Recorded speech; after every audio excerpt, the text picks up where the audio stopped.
Amém? Fácil de achar, né, irmãos? Então foi conduzido Jesus pelo Espírito ao deserto para ser tentado pelo diabo.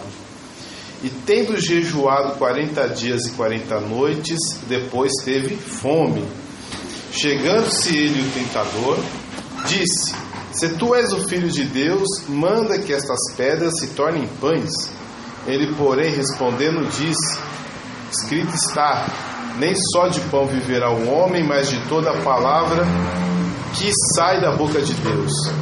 Então o diabo transportou a cidade santa e colocou sobre o pináculo do templo e disse: Se tu és o Filho de Deus, lança-te daqui abaixo, porque está escrito que aos seus anjos dará ordem ao teu respeito e tomar-te-ão nas mãos, para que nunca tropece em alguma pedra. Disse-lhe Jesus: Também está escrito: Não tentarás o Senhor teu Deus. Novamente o transportou o diabo a um monte muito alto e mostrou-lhe todos os reinos do mundo e a glória deles. E disse-lhe: Tudo isso te darei, se prostrado me adorares. Então disse-lhe Jesus: Vai, Satanás, porque está escrito: Ao Senhor teu Deus adorará e somente a ele servirá. Então o diabo deixou, e eis que os anjos chegaram e o serviram. Amém? Amém. Pode sentar, irmãos, em nome de Jesus. Glória a Deus. Amém. Essa palavra, irmãos, vira e mexe, a gente rememora, vem em nosso coração para ajudar a igreja do Senhor Jesus Cristo e a nós mesmos, ajudar a nós mesmos na edificação da fé. Amém? A gente entende aqui o princípio. Quem conduziu Jesus para ser tentado, e podemos, sem nenhum prejuízo à palavra de Deus, na verdade até fui ver a tradução, como chama a NTT, né? A tradução transliterada é provado pelo diabo. O próprio Espírito de Deus levou Jesus ao deserto para ele ser provado pelo diabo, e ele jejuou por quantos dias? 40. E teve o quê? Fome. Não teve sede, né? É porque o jejum dele provavelmente foi um jejum parcial, um jejum apenas de comida, né? Não de bebida, porque ele andou pelo deserto, ele foi conduzido, né? Moisés ficou 40 dias e 40 noites sem beber, sem comer, mas ele ficou paradinho num lugar, né? Já Jesus teve que ir até o deserto. Então Jesus não ficou os 40 dias sem beber água. Ele bebeu bem pouquinho, porque ele foi para o deserto. E teve fome. E porque Mateus, o apóstolo Mateus, foi tão categórico de dizer: teve fome. E porque a primeira tentação, a primeira provação, a qual o inimigo fez para Jesus Cristo, foi que ele transformasse pedras em pães. Aí eu fico pensando, por que o inimigo colocou essa provação para Jesus?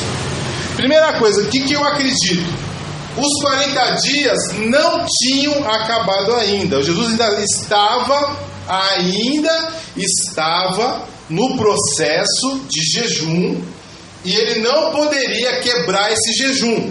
Amém, irmãos? Amém. Você coloca no seu coração: eu vou ficar até 10 da manhã sem comer. Não é verdade? Então você vai ficar sem comer até 10 da manhã, até meio-dia, 24 horas. Se você quebrou o jejum, você fez um voto de tolo. Amém? É melhor não votar do que votar e não cumprir. Amém? Isso está em Eclesiastes capítulo 5, né? É melhor não votar, porque se votar e não cumprir, você pecou. A sua palavra tem que ser sim ou não. Se você falou: não, eu vou realmente consagrar, nem que seja 1 hora para Deus, aquela 1 hora você não pode comer. E Jesus ainda estava no processo de consagração, de jejum, e o diabo atacou ele aonde? Na fisiologia. Ele estava com fome. que é a fisiologia? É o seu natural do seu corpo, irmão. É o fisiológico. Todo mundo aqui faz xixi, faz o 2, né? Todo mundo anda, todo mundo tem que dormir. É o fisiológico. São coisas normais. A pessoa que não anda fica doente, amém? A pessoa que não dorme fica doente. A pessoa que não bebe água fica doente. A pessoa que não come fica doente.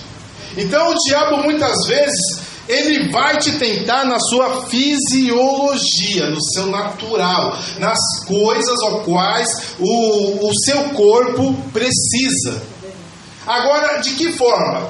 A forma de Jesus Cristo ser tentado foi na sua fome. Ele estava com fome. Mateus foi claro, ele teve fome. Aí que diabo fez? Olha, você está com fome. Você é o filho de Deus, você tem poder. No capítulo 3 de Mateus, João Batista falou assim, que Deus era poderoso para suscitar entre as pedras descendência a Abraão, amém? Amém. Para ninguém se orgulhar, não, eu sou o filho de Abraão. Não, Deus pode suscitar descendência para Abraão dessas pedras. Aí o diabo tentou, você é o filho de Deus, tu és o filho de Deus, transforma a pedra em pão. Jesus podia fazer isso? Podia. Ele não transformou água em vinho? É fácil transformar água em vinho? Não é fácil, irmãos.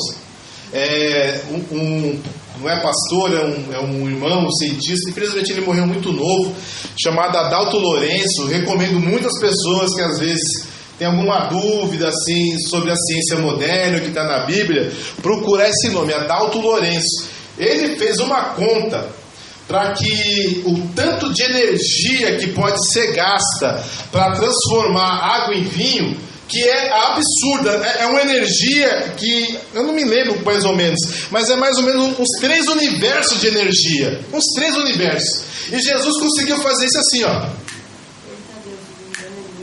Não precisou criar nenhuma usina termoelétrica de fusão nuclear, né, de fissão nuclear. Sempre falou, vai lá, pega as 3 talhas, joga, né, e dá para o mestre de sala, e ele bebeu vinho bom. Acabou.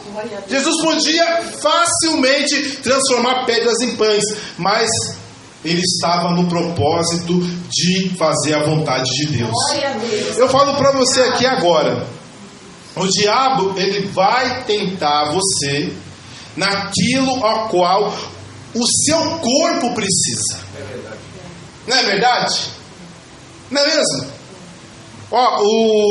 O inimigo muitas vezes vai chegar para você e falar assim, cai em pecado.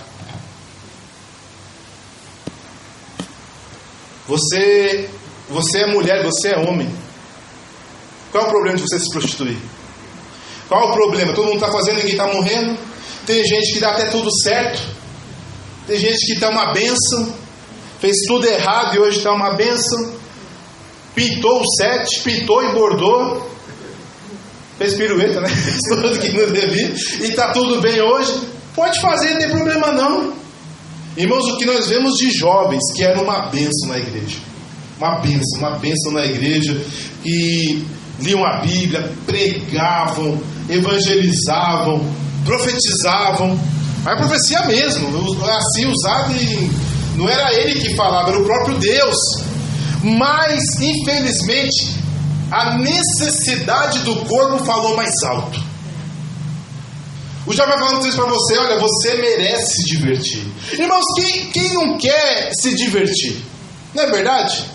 Você passa no bar, aquela alegria toda, todo mundo gritando, tocando pandeiro, tocando, né, aquela coisa toda, e bebendo, dando risada. Aí o diabo fala, você merece isso, né? Você merece ir para a praia, você merece colocar tal roupa, você merece conhecer o seu corpo, você merece ter novas experiências, você merece tomar um porre de vez em quando. O diabo faz no seu coração, é uma necessidade. A gente quer descansar, a gente quer ter prazer. Mas você acha que uma pessoa... Por que as pessoas bebem tanta cerveja? Quem sabe? Não. A cerveja tem um negócio chamado... o lúpulo, a cevada e água, né? O lúpulo, ele é da família da maconha. Por isso que pessoas bebem muita cerveja. Vicia. O álcool já vicia, né? O álcool de cevada já vicia. Aí Satanás é tão terrível que meteu o bendito lúpulo. Aí a pessoa bebe, se sente bem, se sente feliz, né? Aquele prazer, né, de tomar cerveja. É um negócio, né? Pode aumentar o que for, né? Pode aumentar para 200, para 100, vai estar tomando cerveja. É porque tem um bendito do lúpulo que tem o poder de viciar mesmo da maconha, o mesmíssimo. E uma pessoa que fuma maconha, você acha que ela se sente mal quando ela fuma? Não sente não. Uma pessoa que usa crack, você acha que ela se sente mal? Não sente. Uma pessoa que usa cocaína se sente mal? Não. Você acha que uma pessoa que se prostitui se sente mal na prostituição? Não sente. Esquece, irmão, não se sente mal. É a mesma coisa que eu comer um bolo. Eu não me sinto mal, eu gosto de comer bolo. Eu não deveria comer bolo, me deram um bolo aqui, eu comi. Eu não me sinto mal não, eu me sinto bem. O problema é as consequências. O problema depois, né, é só Jesus. Às vezes não tem volta. Mas é aí que o inimigo traz. Ele vem para falar: você merece isso. Você pode fazer isso. Só que o que acontece é para destruir a sua comunhão com Deus. E Deus não proíbe as coisas. Eu digo que Deus nem proíbe, irmãos. Deus não recomenda que você não faça algumas coisas. Não é por maldade, não é sarcasmo, não é assim, algum tipo de... apenas para te fazer birra para você. Não é isso. É cuidado. Aleluia. Deus tem cuidado de nós. O Senhor tem cuidado de nós. Então Ele quer que você fuja da prostituição. Irmãos, eu quero confessar para os irmãos aqui. Eu por muitos anos... eu me converti, eu tinha 16 para 17 anos. E eu via muitas vezes os pastores, quando pregavam contra a prostituição, os pregadores, eles iam muito para o lado da AIDS. Cuidado com a AIDS. Moça, você pode engravidar. Olha, cuidado com...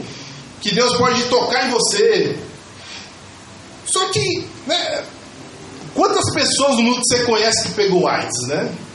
Não são tantas assim. Então isso acabou criando em mim, assim, não, esses pastores, né, a Bíblia diz que é pecado, amém. Só que eu não conseguia compreender porque, vamos dizer assim, um jovem não promíscuo. O que é um jovem não promíscuo? É aquele que todo sábado, todo fim de semana tá numa cama diferente, amém? A pessoa que namora tudo certinho e de repente tem algo ativo, certo? Na minha concepção, assim, é pecado, mas assim, não é problema nenhum, não vai trazer nenhum prejuízo para aquela pessoa. Porque o que acontecia? A gente conhecia jovens da igreja que acabavam caindo em pecado, aí casavam, né? Então assim, ó, Jesus perdoou, tá vendo? Jesus transformou a vida dele, olha que beleza. Então ninguém vai morrer por isso. Eu acho que é algo que Deus nos tenta, mas não tem muita lógica. É igual, sei lá, como na lei de Moisés dizer que você não podia colocar 2 tipos de pano. Qual que é a lógica de colocar 2 tipos de pano, né? Então assim, eu via por isso. Porém, estudando, reestudando, estando aberto a estudar, qual que é o problema da prostituição? Cada homem que toca numa mulher, casou com aquela mulher. E cada homem que aquele homem tocou, casou com aquela mulher. Ou casou com aquele homem. E quanto mais pessoas você toca, mais difícil é você ser uma pessoa fiel quando você for casar. Mais difícil é você ser uma boa mãe. Para a mulher tem esse problema. Mulher que pintou e bordou, namorou muito, na hora que casa, luta para ser uma boa esposa e luta para ser uma boa mãe. Estatística. Então Deus não brinca, irmãos. Não é conhecer o seu corpo, não é você ter novas experiências. Tem consequências. Tem consequências. E às vezes são consequências Não é uma AIDS no seu cangote, não. É aquela situação que você ama o seu marido, mas você não aguenta ver um outro homem. Você ama a sua esposa, mas não aguenta ver uma outra mulher. Por mais que, mas quem ama não trai. Não, às vezes a pessoa ama, mas a fisiologia dela fala mais forte. Porque a natureza foi mudada. E que tem esse poder só Deus. Graças a Deus, muitos são libertos. Mas nem todos. Então já muitas vezes vai te tentar na fisiologia, assim como tentou Jesus. Eu estava com fome. Ué, você não tem órgãos? O homem, a mulher não menstrua porque ela menstrua. Ela se prepara para ter filho. Não é verdade? E o homem também não tem os seus órgãos que cria para ele também fazer filhos. Está ali. Assim como você precisa dormir, precisa comer, precisa beber. Então o diabo vai te tentar para você se divertir. Agora eu digo uma coisa para você: muitos jovens foi se divertir e até hoje não voltou não, hein? Um ou outro voltou, mas muitos não voltaram e nunca mais voltarão. Alguns não voltam nunca mais. Não brinca de passear lá fora não, porque às vezes você vai lá para fora e fica lá. Vou dar uma passeadinha no mundo, depois eu volto. Irmão, não sei, às vezes não volta. Às vezes a gente sai para trabalhar, não dá para saber se a gente vai voltar. Ainda mais se você deixar um pouquinho. Eu vou deixar só um pouquinho para de Deus. Vamos ver aqui, só para eu conhecer o mundo. Às vezes você conhece e não volta. Não volta. Então, assim, a recomendação, irmãos, assim, não se deixa levar pelos seus desejos. Talvez é um desejo natural. Jesus tinha desejo, ele estava com fome. É a natureza dele, ele estava 40 dias sem comer. Qual que era o certo? Ele tinha poder. Já falou, faz um pãozinho aí. Faz um pão quentinho aí. Resolve o seu problema. Você não está com fome? Irmãos, se tentou Jesus... Se fizeram isso com lenho verde, imagine com lenho seco. Se fizeram isso com o Senhor da casa, imagine com seus domésticos. Está na Bíblia. Vai tentar, irmãos. Você vai ser tentado na carne. Você vai ser tentado a beber uma cachaça. Vai ser tentado a usar drogas. Você vai ser tentado à prostituição. Você vai ser tentado a ficar a vida realmente arregalada, porque assim, o diabo, sabe o que já vem na sua cabeça? Fala assim, você merece. É quem fala, tu merece, está com fome. Você está com fome. Moça, você merece. Rapaz, você merece. Um dia eu ouvi de um jovem que felizmente, né, assim, uma família destruída. E quem cuidou dele foi o tio que é padre. Ele morava com o tio. E me impressionou, né? Porque ele sabendo que a gente era cristão, e ele via que a gente não ia para a prostituição, né? Não vivia na prostituição, graças a Deus. E não vou mentir não, a gente queria se prostituir sim, né? Não prostituía porque era temor a Deus. Como a Amanda falou, tentação de droga, de cachaça, isso aí, graças a Deus, nunca tive não. Mas, fala assim, eu nem olhei para a mulher, só olhei para minha esposa e aí despertou. Não é bem assim, infelizmente, né? A gente foi tentado na carne, né? Bom seria que não, né? Como o Paulo falou, bom seria que eu nunca tocasse mulher, né? Mas a gente foi tentado, mas falou, não vou fazer isso, Jesus não quer isso para a minha vida. E aquele rapaz falou assim, o que você vai fazer com isso aí no meio das pernas? Eu falei, você não é criado por um padre? Eu sou. Mas tá aqui pra quê? Pra eu fazer xixi? Eu falei, deixa pra lá, né? Cada um com sua fé, né? Você acredita assim? Amém, né? Quem somos nós, né, para discutir com as pessoas? Eu falei assim, não, mas eu quero ir para o céu, né? Se Jesus falou para eu não fazer isso, não importa o que tem no meio das minhas pernas, não vou, né? Nós vamos, tudo tem o seu tempo, há um tempo para tudo na vida. Mas para você ver, o mundo ensina isso. Alguém que foi criado com um padre, e o padre incentivava A prostituição. Incentivado, normal. E muitas vezes, quando você for perguntar para alguém, vai falar assim: ô jovem, e aí? Você vai ficar velho? Será que você vai casar? E quando você casar, será que você vai gostar se você não experimentar antes? E aí, você vai ficar na igreja, você nunca vai com uma baladinha, nunca vai balançar esqueleto numa balada, nunca vai tomar uma biritinha, nunca vai fumar um cigarrinho para ver o... Irmãos, o cigarro é prazeroso. A nicotina é terrível. Tem gente que colocou uma vez e nunca mais tirou na boca. Mas você entende uma coisa, mas aí depois, né? Vem tudo que não presta, né? E o diabo vai tentar você. Ah, só quando eu for jovem. Ah, irmão, é até velho.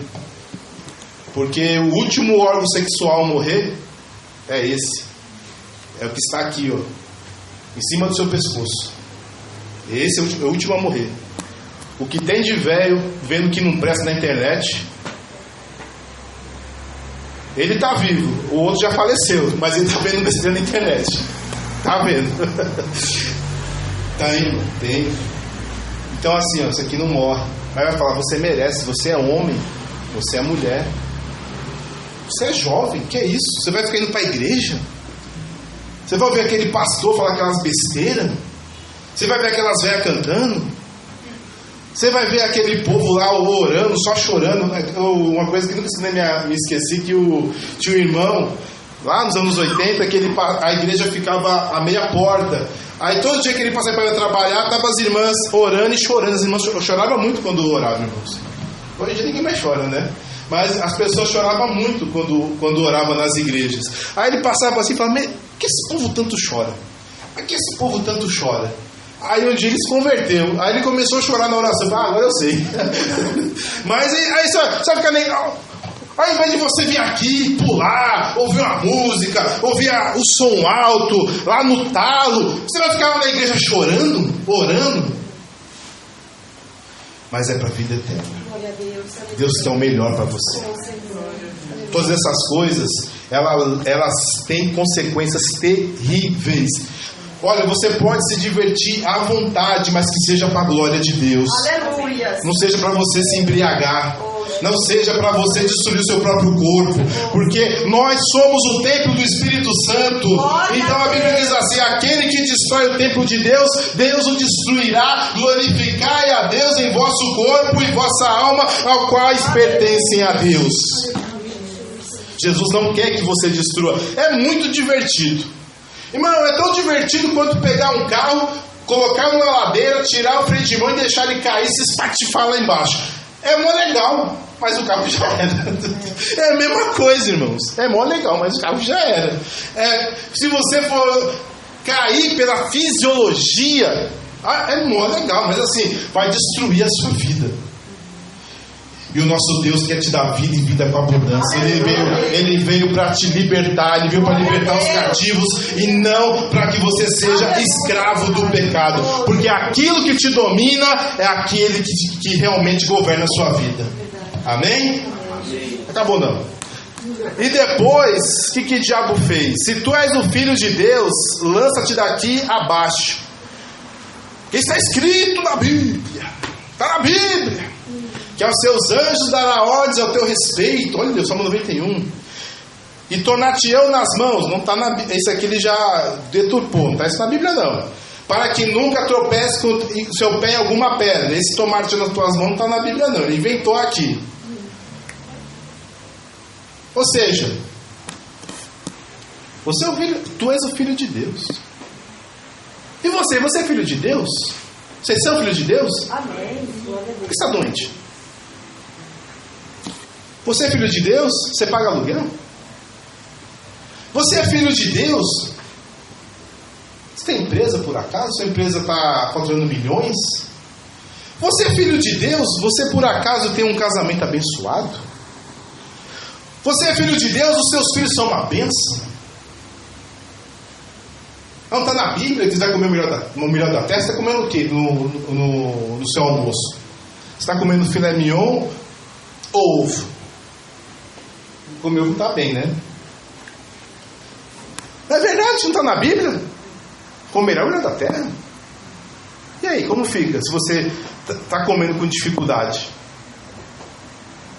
E dá graças a Deus, está comendo, hein? Dá muito graças a Deus, mas não está na Bíblia. Vai chegar alguém assim: está na Bíblia, meu irmão, não aceita não, você vai comer o melhor da terra. Não aceita não, Jesus tomou nossas enfermidades. Não aceita. Não aceita. Você pode não aceitar, mas assim não vai mudar nada. Não vai mudar nada, irmãos. Assim, mas não é. A gente não é confrontado. Sim. Nossa, mas você não é da igreja? Mas por que a sua vida está assim? Por que a sua vida não mudou? O diabo, irmãos, ele vai colocar nossa fé em dúvida. Ele vai colocar, mas você não ora tanto, por que as coisas não mudam? Isso aqui, irmãos, é para você deixar a fé. É para você desistir. É para você desistir. É para você tentar a Deus. Jesus, me cura onde eu me desvio. Porque a tua palavra diz que o Senhor tomou as minhas enfermidades. Eu não aceito doença. Não está na Bíblia? E aí, como fica? Deus está mentindo? Eu digo para você, assim como o diabo aqui, ele deturpou a palavra, cuidado, essa profecia já foi cumprida, está em Mateus capítulo 8. Cuidado, hein? Já foi cumprida. E não foi cumprida na cruz, foi cumprida em Mateus capítulo 8, num dia que Jesus ficou de dia até a noite e curou a todos, porque escrito está: e Ele tomou sobre si as nossas dores e as nossas enfermidades, e o castigo que nos traz a paz está sobre Ele. Então já foi cumprido, irmão. Não é tudo isso que você vai ser curado, não, mas está na Bíblia, não é verdade? E já vai te tentar. Comerás o melhor da terra. Falou para quem? Para a igreja? Para Israel. Israel realmente, se Israel seguisse tudo direitinho, 613 mandamentos, eles iam ter tudo. Era a promessa. Eles nem sabiam que ia ter céu, que ia ter uma recompensa, que ia receber coroas, que ia andar em ruas de ouro. Você achou isso no Antigo Testamento, por acaso? Não tem. No Antigo Testamento fala quase nada sobre a vida no porvir. Quase nada, bem pouquinho, alguma coisa em Daniel, alguma coisa nos Salmos. É pouca coisa, não dá para reinterpretar, não é? Onde teve a revelação que há uma recompensa para o justo, que Deus tem preparado uma cidade, é no Novo Testamento. Glória a Deus, aleluia. O Antigo Testamento, a promessa dele é sim, era lá na terra. Olha, vai comer leite e mel sim. Se cumprir os mandamentos, vai dar tudo certo. Eles não cumpriram. A gente não. Nós esperamos novo céu e nova terra. Mas o inimigo vai te tentar. Ele vai te tentar você para que você desista de Deus, tentando provar por A mais B que Deus é injusto com você. Que aquilo que está na palavra dele não é verdade, é história da carochinha, é só para alegrar o coração, mas na vida prática não funciona. E o pior, que quando o ímpio funciona, e funciona, funciona. O ímpio tem o que quer. Tem. Dependendo do preço que eles pagarem, eles têm. Existe um preço alto, mas se eles pagarem, ele tem. Estava falando para minha esposa que quando a gente se converteu, tinha muito testemunho de atores, né, assim. É que antigamente a pessoa se convertia e deixava de ser ator, entendeu? Hoje em dia a pessoa se converte, é traficante e continua traficante, né? A coisa tá meio estranha hoje em dia. Vocês sabem, né, que tem no Rio de Janeiro um grupo de o Terceiro Comando Puro. Ele é formado por traficantes evangélicos. Evangélicos. Recebe revelação. Deus está me revelando para invadir o morro tal do Comando Vermelho. E o pior é que os caras ganham. Eles vão lá e ganham mesmo. Eles estão ensinando, entendeu? Isso é normal, mas quando eu me converti, não é tanto tempo assim, é uns 40 anos atrás, não estou brincando. É uns 20, não, mentira, 30 anos atrás, irmãos, tá? Faz um tempinho já. A pessoa era ator, deixava de ser ator. Era traficante, deixava de ser traficante. Era pai de Deus, deixava de ser pai de santo. Mas eles tinham, o testemunho tinha algo em comum. Muitos deles fizeram pactos com entidades malignas, alguns com o próprio Satanás. Eles tinham de tudo. O diabo dava tudo para eles. Tudo. Se eles quisessem mulher, eles tinham mulher. Se eles quisessem dinheiro, eles tinham dinheiro. Se eles quisessem casa, eles tinham casa. O diabo dava de tudo. E aí muitas vezes o inimigo fala: cadê o seu Deus? Você está desempregado, está com dificuldade, mas não está na Bíblia dizendo que Deus é o dono do ouro e da prata? E aí, como fica? Se Deus é o dono do ouro e da prata, por que você está com dificuldade? Minha é a prata, meu é o ouro. Lê o contexto. O contexto é claríssimo. É que eles estavam preocupados em fazer o templo e eles estavam muito pobres. Deus falou assim: não se preocupa, minha é a prata, minha é o ouro, vocês vão conseguir fazer esse templo. Esse é o contexto, não é que você vai ficar rico. Realmente é do ouro e da prata. Cuidado, o diabo vai usar contexto. Uma palavra fora do contexto gera um pretexto. Fez isso no Éden e faz isso até hoje. Ele se desvia, porque houve coisas que parecem que são de Deus, não acontece, se revolta contra Deus. Talvez o que mais acontece hoje, a maioria de muitos desviados são pessoas que estão revoltadas com Deus. Revoltadas. Porque é como se Deus não cumprisse as suas promessas, é como se Deus não olhasse para os seus filhos. Mas eu digo uma coisa: fique firme, fique constante, porque na verdade nós estamos aqui para a glória de Deus. Eu peguei aqui um versículo, está em 1 Coríntios, o capítulo 10. Diz assim a palavra do Senhor, 1 Coríntios, capítulo 10, versículo 31. Portanto, quer comais, quer bebais, ou façais outra qualquer coisa, fazei tudo para a glória de Deus. Irmãos, havia um cego de nascença, amém? Amém. É bonito ser cego de nascença? Como é que Jesus falou sobre ele? Nem ele pecou, nem os seus pais, mas ele nasceu assim para que nele se manifestassem as obras de Deus. Irmãos, a nossa vida é para glorificar o nome do Senhor. Tudo que te leva para longe de Jesus, Ele não vai te dar.